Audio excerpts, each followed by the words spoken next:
Perkenalkan, nama saya Amalia Dian Septiana, NIM 301-2003 dari Prodi D3 Teknik Laboratorium Medis.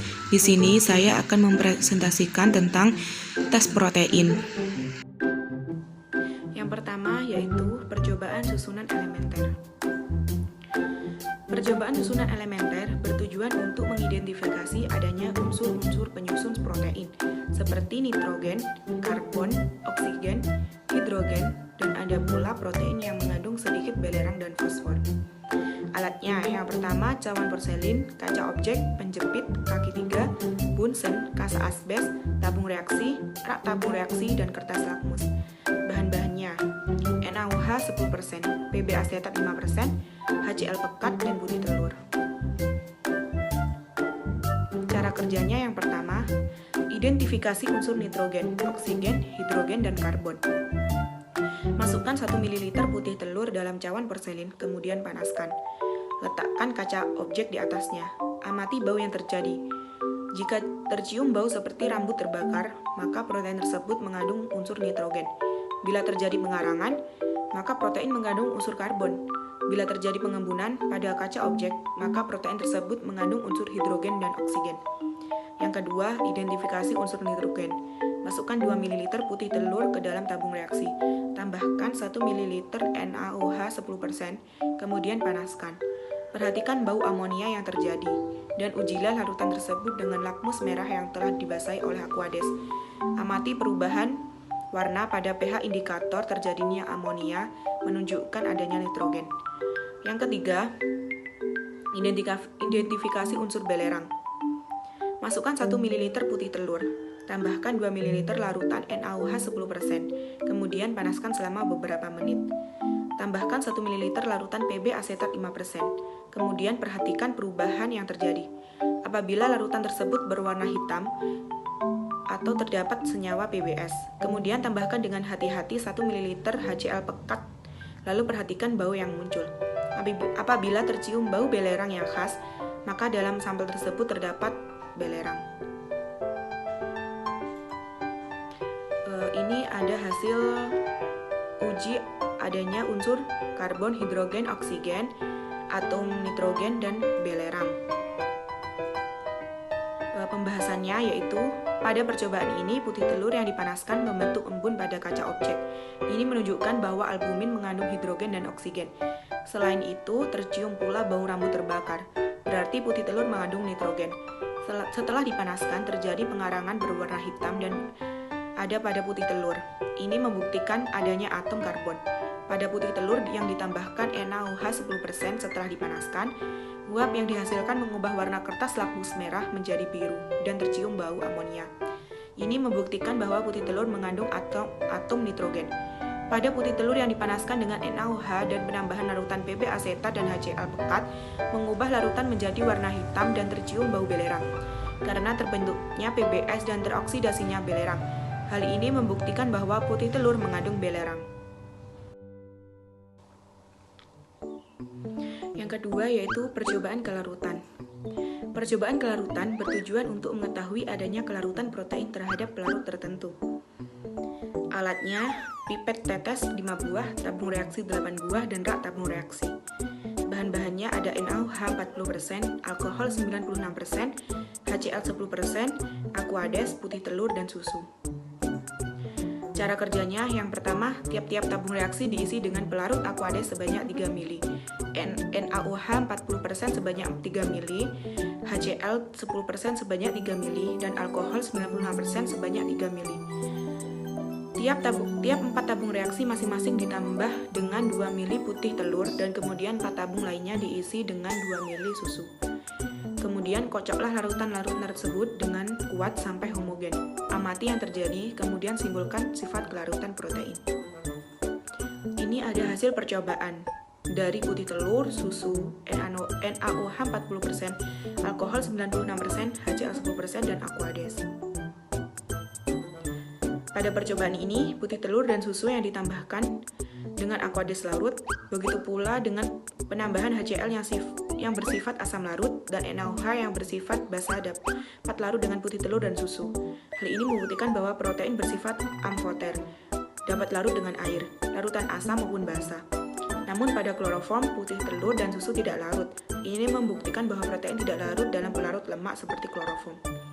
Pada gambar yang kiri, protein tidak larut dalam pelarut lemak seperti kloroform. Dan pada gambar yang kanan, protein larut dalam larutan asam seperti HCl. Yang ketiga yaitu percobaan pengendapan dengan logam berat. Percobaan pengendapan dengan logam berat bertujuan untuk mengetahui pengaruh logam berat terhadap sifat kelarutan protein. Alat dan bahannya yaitu pipet tetes 6 buah, tabung reaksi 5 buah, dan rak tabung reaksi. Bahannya AgNO3 2%, HgCl2 2%, FeCl3 2%, Pb asetat 5%, CuSO4 5%, dan putih telur. Prosedur kerjanya yang pertama, siapkan 5 tabung reaksi. Kemudian, isi masing-masing tabung reaksi tersebut 2 ml putih telur. Kemudian, tabung pertama ditambahkan larutan AgNO3 2% sebanyak 4 ml. Tabung kedua ditambahkan larutan HgCl2% sebanyak 4 ml. Tabung ketiga ditambahkan larutan FeCl3 2% sebanyak 4 ml. Tabung keempat ditambahkan Pb asetat 5% sebanyak 4 ml, dan tabung yang kelima ditambahkan CuSO4 5% sebanyak 4 ml. Kemudian amati perubahan yang terjadi. Lalu simpulkan pengaruh penambahan logam berat pada protein.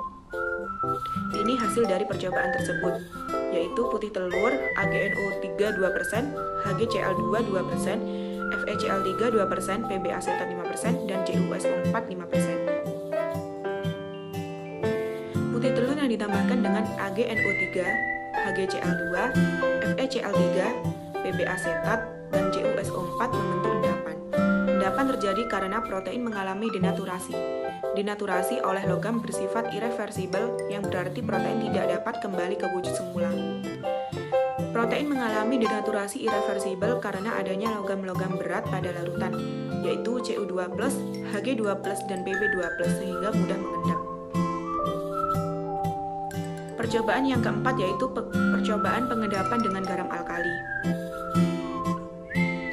Percobaan pengendapan dengan garam alkali bertujuan untuk mengetahui pengaruh larutan garam alkali terhadap sifat kelarutan protein.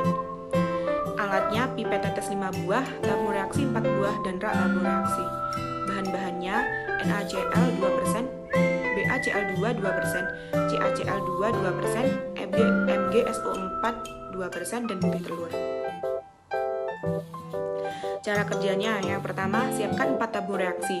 Kemudian isi masing-masing tabung reaksi tersebut 2 ml putih telur. Kemudian tabung yang pertama ditambahkan larutan NaCl 2% sebanyak 4 ml. Tabung kedua ditambahkan larutan BaCl2 2% sebanyak 4 ml. Tabung ketiga ditambahkan larutan CaCl2 2% sebanyak 4 ml. Dan tabung yang keempat ditambahkan MgSO4 2% sebanyak 4 ml. Kemudian amati perubahan yang terjadi, lalu simpulkan pengaruh garam alkali pada protein. Ini ada hasil percobaan tersebut, yaitu putih telur NaCl 2%, BaCl2 2%, CaCl2 2%, dan MgSO4 2%. Pada percobaan ini digunakan putih telur dan 4 jenis garam yang memiliki muatan ion yang berbeda-beda. Putih telur yang ditambahkan NaCl membentuk sedikit endapan. Putih telur yang ditambahkan BaCl membentuk banyak endapan. Putih telur yang ditambahkan CaCl membentuk endapan yang lebih sedikit dibandingkan BaCl. Dan putih telur yang ditambahkan MgSO4 membentuk endapan yang lebih sedikit dibandingkan dengan CaCl. Hal tersebut membuktikan bahwa pengaruh penambahan garam terhadap protein berbeda-beda, tergantung kepada konsentrasi dan jumlah muatan ion dalam larutan.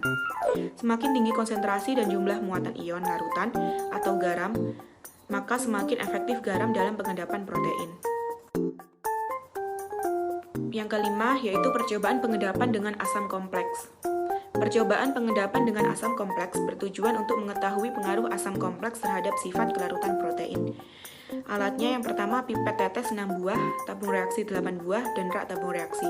Bahannya ada asam fosfowolframat 10%, asam sulfosalisilat 20%, larutan asam pikrat jenuh, asam trikloroasetat 10%, putih telur, dan susu. Prosedur kerjanya, siapkan 4 tabung reaksi, kemudian isi masing-masing tabung reaksi tersebut 2 ml putih telur. Kemudian tabung yang pertama ditambahkan larutan asam fosfowolframat 10% sebanyak 4 ml. Tabung kedua ditambahkan larutan asam sulfosalisilat 20% sebanyak 4 ml. Tabung ketiga ditambahkan larutan asam trikloroasetat 10% sebanyak 4 ml. Dan tabung keempat ditambahkan larutan asam pikrat jenuh sebanyak 4 ml. Siapkan 4 tabung reaksi, kemudian isi masing-masing tabung reaksi diisi dengan susu. Kemudian tabung pertama ditambahkan larutan asam fosfowolframat 10% sebanyak 4 ml. Tabung kedua ditambahkan larutan asam sulfosalisilat 20% sebanyak 4 ml. Tabung ketiga ditambahkan larutan asam trikloroasetat 10% sebanyak 4 ml. Dan tabung yang keempat ditambahkan larutan asam pikrat jenuh sebanyak 4 ml. Lalu amati perubahan warna yang terjadi dan kemudian simpulkan pengaruh asam kompleks pada protein. Ini ada hasil percobaannya.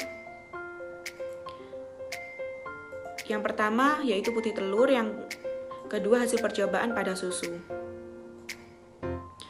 Percobaan ini dilakukan untuk mengetahui penambahan asam kompleks terhadap sifat kelarutan protein dengan menggunakan putih telur dan susu yang ditambahkan dengan asam trikloroasetat, asam sulfosalisilat, asam fosfowolframat, dan larutan asam pikrat jenuh membentuk endapan. Endapan dihasilkan karena protein mengalami denaturasi oleh asam kompleks tersebut. Penambahan asam menyebabkan terbentuknya garam proteinat yang tidak larut. Denaturasi yang dialami protein akibat asam-asam kompleks bersifat reversibel, sebab protein dapat kembali ke wujud semula setelah dipanaskan. Yang keenam, percobaan Biuret. Percobaan Biuret bertujuan untuk mengetahui adanya ikatan peptida dalam protein. Alatnya pipet tetes 4 buah, tabung reaksi 2 buah, dan rak tabung reaksi. Bahannya NaOH 10%, CuSO 0,2%, putih telur, dan susu. Prosedur kerjanya, siapkan 2 tabung reaksi. Kemudian tabung yang pertama diisi putih telur sebanyak 2 ml dan tabung yang kedua diisi 2 ml susu. Kedua tabung tersebut ditambahkan 2 ml NaOH 10%, kemudian ditambahkan 2 ml CuCO4 0,2%. Amati perubahan warna yang terjadi dan simpulkan. Ini ada hasil percobaan putih telur dan susu. Yang putih telur hasil uji beratnya berwarna ungu, dan yang susu juga berwarna ungu. Pada percobaan putih telur dan susu membentuk senyawa kompleks berwarna ungu atau violet setelah ditambahkan NaOH dan CuSO4. Warna ungu pada putih telur tampak lebih pekat dibandingkan pada susu. Hal ini menunjukkan bahwa jumlah ikatan peptida pada putih telur lebih banyak dibandingkan dengan susu. Yang ketujuh yaitu percobaan ninhidrin. Percobaan ninhidrin bertujuan untuk mengetahui adanya asam amino bebas pada protein. Alatnya pipet tetes 4 buah, tabung reaksi 2 buah, rak tabung reaksi. Bahannya larutan ninhidrin 0,1%, putih telur, dan susu. Cara kerjanya, yang pertama siapkan 2 tabung reaksi, kemudian tabung yang pertama diisi putih telur sebanyak 2 ml dan tabung kedua diisi 2 ml susu. Kedua tabung tersebut ditambahkan 4 ml larutan ninhidrin 0,1%, kemudian dipanaskan selama 3 menit. Amati perubahan warna yang terjadi dan simpulkan. Ini ada hasilnya, yang pertama putih telur, yang kedua susu. Yang putih telur terdapat 2 lapisan, lapisan atas berwarna ungu dan lapisan bawah berwarna putih. Yang susu, larutan menjadi berwarna biru keruh keunguan. Hasil positif pada uji ninhidrin ditandai dengan warna ungu atau warna biru. Yang gambar kiri itu putih telur dan yang gambar kanan itu susu. Yang terakhir ada percobaan santo protein. Percobaan santo protein bertujuan untuk mengetahui adanya asam aromatik pada protein. Alat-alatnya yaitu pipet tetes 4 buah, tabung reaksi 2 buah, rak tabung reaksi. Bahan-bahannya ada larutan NaOH 10%, larutan HNO3 pekat, putih telur, dan susu. Prosedur kerjanya, yang pertama siapkan 2 tabung reaksi. Kemudian tabung pertama diisi putih telur sebanyak 2 ml dan tabung kedua diisi 2 ml susu. Kedua tabung tersebut ditambahkan 1 ml HNO3 pekat dan perhatikan terbentuknya endapan putih. Yang ketiga, panaskan sekitar 2 menit, lalu dinginkan di bawah air kran. Kemudian masukkan 1 ml larutan NaOH. Lalu perhatikan perubahan warna yang terjadi dan simpulkan. Tabung reaksi yang pertama yaitu putih telur hasil uji santo proteinnya berwarna kuning. Yang kedua, susu hasil uji santo proteinnya berwarna kuning juga. Hasil positif pada uji santo protein adalah munculnya gumpalan atau cincin warna kuning. Dari percobaan yang telah dilakukan dapat dilihat perubahan warna pada putih telur dan susu yang menjadi warna kuning. Hal ini menunjukkan bahwa kedua sampel positif memiliki cincin benzena, yaitu yang kiri adalah putih telur, yang kanan susu dapat dilihat pada gambar tersebut. Kesimpulannya, yang pertama yaitu putih telur tersusun atas unsur karbon, hidrogen, oksigen, natrium, serta mengandung sedikit belerang. Yang kedua, putih telur dan susu bersifat amfoter dan dapat larut dengan air, larutan asam maupun basah, tetapi tidak larut dalam pelarut lemak seperti kloroform. Yang ketiga, putih telur dapat mengalami denaturasi irreversibel oleh logam berat seperti Cu2+, Hg2+, dan Pb2+. Yang keempat, pengendapan putih telur dapat terjadi dengan penambahan garam alkali. Urutan keefektifan garam dalam pengendapan protein yaitu ini BaCl2, CaCl2, NgSO4, dan NaCl. Semakin tinggi bilox dan jumlah ion muatan garam, maka semakin banyak endapan yang dibentuk. Yang kelima, putih telur dan susu dapat mengalami denaturasi reversibel oleh asam kompleks, seperti asam trikloroasetat dan asam sulfosalisilat. Yang keenam, putih telur dan susu mengandung ikatan polipeptida sehingga membentuk senyawa ungu dengan biuret. Yang ketujuh, putih telur dan susu mengandung asam amino bebas karena terjadi perubahan warna menjadi warna ungu atau biru oleh larutan nidhidrin. Dan yang terakhir, putih telur dan susu mengandung tirosin atau triptofan atau fenilalanin sebab menghasilkan lapisan berwarna kuning. Sekian presentasi dari saya ucapkan mohon maaf bila ada salah kata dan terima kasih.